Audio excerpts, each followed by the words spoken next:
Hello YouTube, welcome back. Today is Friday the 13th, and this is Mono Black Pox for Legacy. I would like to thank two of my subscribers, or at least I think they're two of my subscribers. I should have checked on that before I did this video. But I basically just decide to do a deck tech and about 5 minutes later do it. So I just lay my cards out and I record. But two requests I had was from Junior Code and David Biggs 20 about posting my Pox deck. So here you guys go. Legacy Pox. Legacy Pox, I really don't know much about Modern Pox. I know a lot of the cards that you could run in Legacy Pox, you can run in Modern Pox.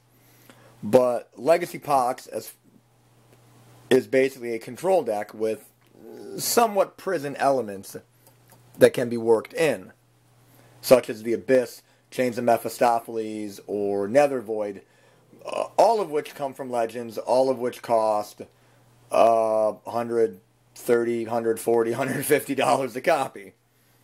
If you got the money, hey man, go for it, dude. Pimp it out with some Legends goodies, man. I mean, I'm not going to lie. I'd love to get that stuff. I don't have it, though. So here's what I got. Let's go to our Disruption package. We got Duress and Inquisition. Reason why I run both is Inquisition can hit 3 mana cost non-land cards, which is good because a lot of Legacy decks, being the fact that Legacy is a format that prides itself on efficiency, a lot of cards that are efficient are going to be 1, 2, or 3 mana. The problem is a lot of other cards that are over 3 mana are pretty much cheated into play. Batterskull, Emrakul, Grizzlebrand being 3 of those cards. Duress can allow me to hit Batterskull while Inquisition can't. Now, you could easily get around that by just playing Thoughtseize. However, Thoughtseize is, I think, about 20 bucks if you're going for Theros, 30 if you're going for the Lornwind versions, although I do like the art from Lornwind better. So, that being said, if you can get them, get them. If you can't, this is how I built it. I then run 4 Sinkholes from Unlimited. This $20 common, and I mean that literally, $20 common. And people say commons aren't expensive, man. This $20 common can hit a basic land. How many decks out there have very few basics? You can wasteland their duels, you know, Smallpox, a couple of their other lands, maybe a specialty land like, say, Karakas, Grove of the Burn Willows, Horizon Canopy, maybe. And then you can sinkhole a couple of basics and more or less color screw your opponent. We then have Himba-Torok, 2 for 1, random. The randomness of Himba-Torok is really what makes it powerful. The fact that it can take your best card or it can take your land really makes Himba-Torok a powerful card. And I played when Himba-Torok was very, very prevalent in mono black decks, mono black Necropotence actually. So I remember, you know, backbreaking just like turn 1, you know, double Dark Writ opponent at 5 mana, Himba-Torok you, and then drop a Hypnotic Spectre. That was a bad turn 1 for me. We then have our Smallpoxes. And I'm sorry, my voice, I'm still trying to get my voice back. We have our Smallpoxes, and Smallpox lets you take a life, a card, a creature, and a land from your opponent. All for 2 mana. I mean, what can be said? I mean, it is a really, really good card. It helps control the board from creatures. It helps reduce your opponent's life total, your opponent's land count, your opponent's hand count. I mean, it's great. All around, I actually think Smallpox, for what it does, I think Smallpox is very, very cheap, money-wise, and, you know, casting cost-wise, when compared to what it actually does. So I'm really surprised that Smallpox is being very cheap. That being said, I've been playing them since Time Spiral, and you can see I got like the one from Conspiracy and the other 3 from Time Spiral because I lost my other Time Spiral one. So still, I picked it up for 20 cents, and it was, God, I can't believe it's 20 cents, I think. Because I got mine for 20, I don't know about you. And then we got, of course, Liliana the Veils. Now, I was only able to get 3. I would prefer to run 4. In fact, if I could do it, money being no object, and staying in mono black, I would switch Inquisition to Thoughtseize and take out both copies of Duress. I would throw in my 4th copy of Sinkhole, and I would add a 4th copy of Liliana. Because in a top deck mode, any card your opponent draws with Liliana in play is use it or lose it. Either cast it, play it if it's a land, or I'm going to make you discard it. Her second ability is not really bad. Being able to force your opponent to sacrifice a creature. Now, her first ability doesn't target, which is really good because it gets around Leyline of Sanctity, it gets around Solitary Confinement, which are the, 2 cards that I run in certain builds that could really wreck a Pox deck because you can't target them now. That being said also, most of the time I use her +1 and her ultimate. I could see going up against a creature swarm build, goblins, merfolk, elves. I could see using her second ability at certain times. Not all the time, but at certain times. And then we go into our creature control, where we got our Innocent Bloods. Everybody's got a sack of creature, 1 black mana. Very, very good. Common, which is, oh my god, this is also a great card. For 1 mana, everybody sacks a creature. For a deck that only runs 2 creatures, even if the creature in this deck is in play, it comes back every turn. So, Innocent Blood away, man. It's cool as hell. Curse Scroll. Creature removal. Especially against goblins. This thing, unless they got a Lord out, this thing is basically just kill a goblin every turn. Because you're in top deck mode, draw your card, oh, I call Swamp, and, there you go. Kill your pile driver, kill your war chief, whatever. And then once you just drop your opponent's creatures,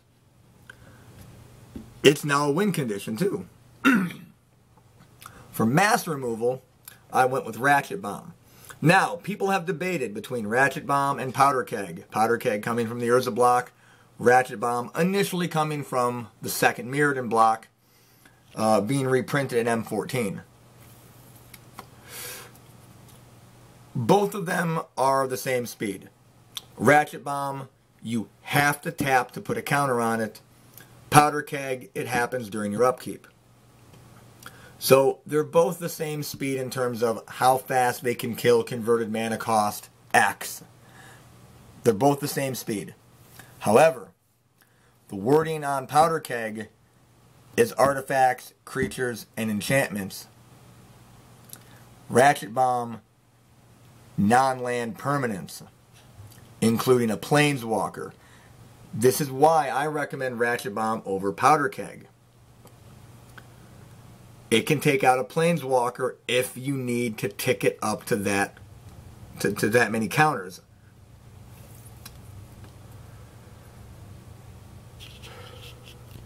I went with 3 Dark Writs for some mana excel. Now, the reason I went with 3 and not 4, I was getting a lot of turn 1 hands where I'd have a Dark Writ and I'd have to think about, do I cast the Dark Writ and go for a Himmatorok or a Smallpox and then just have an extra black mana that I can't use? Or do I wait until my next turn and hardcast a him or a Smallpox or a Sinkhole and save the Dark Writ for something else. Or maybe just play the Dark Writ on turn 2, tap the other swamp I would play, get 4 black mana, and him Matorok and Sinkhole. So I mean, there were a lot of things I would say, I don't know what to do here, because a turn 1 him, and you could do a lot of damage with a turn 1 him Matorok. But I like the idea of just running 3. It gives me a little bit of a mana boost early on, but not too early to where I really have to sit there and scratch my head on turn 1 going, God, what do I do? Nether Spirits. Now, win conditions for Pox, creature-wise, for the most part, you're going to run Bloodghast, Nether Spirit, or if you want to, oh God, I forget the name of the card. It's from Future Sight. That's oh God, what is it? Tombstalker, that's it. I totally forgot. Or Tombstalker. Every one of them has their merits. You know, everyone has their merits. You know, with the Bloodghast, you would go and sit there with, say, Dakmor Salvage and Raven's Crime. Being able to either retrace for discard or dredging Dakmor Salvage and Heart and just dropping into play for the landfall trigger. I chose Nether Spirit. I have looked at Bloodghast. I own them. I own Dakmor Salvages. I just like Nether Spirit more because I'm a nostalgic kind of guy. I like the older stuff. Bloodghast, Nether Spirit, you know, they really don't mind if you cast a Smallpox or an Innocent Blood. They'll come back. The difference is I have to make a choice between either dredging a Dakmor Salvage to get Bloodghast back or not. With Nether Spirit, it's just upkeep trigger. Is it the only creature in your yard? Yes. Bring it into play. There's no thought about it. I just bring it back into play. That's why I liked it. And I run 2 because I want to draw 1, but I don't want to draw too fast. And I don't want to just have a singleton in there, because sometimes you have that like singleton this, singleton that, and without a tutor base, how many times is that freaking buried at the bottom of our deck, man? I hate that. You got that like one card you're looking for, and it's like the dead last, second to last card. So I grabbed 2 just for that reason. Got our 12 basic swamps. Bajoku Bog. Main deck graveyard hate. In color. Dredge, man. All I gotta say, Dredge. That's why I run 3 in the main. Urborgs, which turn our other lands into swamps. Our other lands, obviously, being Mishra's Factory, another win condition. This deck runs 9 win conditions, and our 4 wastelands, which any control deck in Legacy that wants to be competitive needs to have some form of non-basic land hate, being that Legacy is a format, and even Modern technically, is a format where non-basic lands are running rampant. Now our sideboard, let me get that sunlight out of here. Oh man, my voice is killing me. We got Pithing Needle, catch-all card. Your planeswalkers, you can hit planeswalkers with it. You can hit creatures with non-mana abilities with it. So, artifacts, enchantments, anything that you need to stop an activated ability on that's not mana, Pithing Needle is it. More grave hate for Dredge, or any graveyard deck in that matter. Nile Spellbomb. You could go with Relic, you could go with Tormod's Crypt, you could go Leyline of the Void. I went with Nile Spellbomb because I kind of liked it. I kind of like the flavor of Nile Spellbomb. If you know what nihilism is, you know exactly what it represents, basically. You know, nothingness, basically. Which is kind of how you want your opponent to feel when you're playing this deck. That they can't do anything because they can't keep cards in their hand. Or maybe I'm wrong about what nihilism is. I don't know. I have not read up on that in so freaking long. I'm rusty on some philosophical concepts. But you can do any of these things. I mean, Relic is 1 mana, and then you can sack it, nuke all graveyards. Crypt is 0, sack, remove target player's graveyard. Nile Spellbomb, 1 mana. You can sack it and remove a target player's graveyard. But you have the option to draw a card. I like that option too. So I figured, why not? I got a bunch of Crypts, I got a bunch of Relics. Hey, let me get Nile Spellbomb just in case. There's nothing wrong with having a myriad of ways to hate out your opponent's graveyard in artifact form. There's just no problem having that. I also went with Extirpate because sometimes you don't want to remove your... Sometimes you really don't need to nuke your opponent's graveyard. You just need to get 1 or 2 key cards. That's all. I mean, with Dredge, yeah, nuking their graveyard is great, but extirpating their Bridge from Belows is a lot better in some cases. Sometimes they can just fight through, nuking their graveyard. Other times when you extirpate their bridges, it's gonna be a really tough matchup from then on. Extirpating Narcomoebas when their triggers hit the stack, gonna make the game a lot harder. Taking out their Cabal Therapy is gonna make it harder.